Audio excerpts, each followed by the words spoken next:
Now the black tomb begins to beckon, which will convey the sacred soul. Watch the witness face his doom. Thus is the great god now usurped, and fool become his tomb.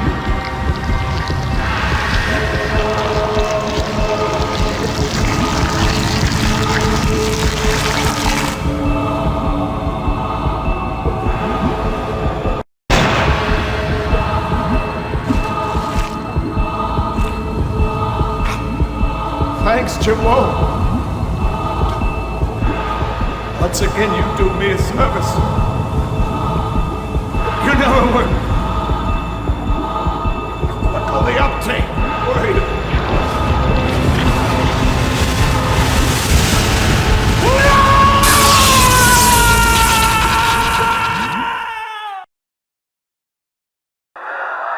I've just received word. President-elect Pearson is taking the podium.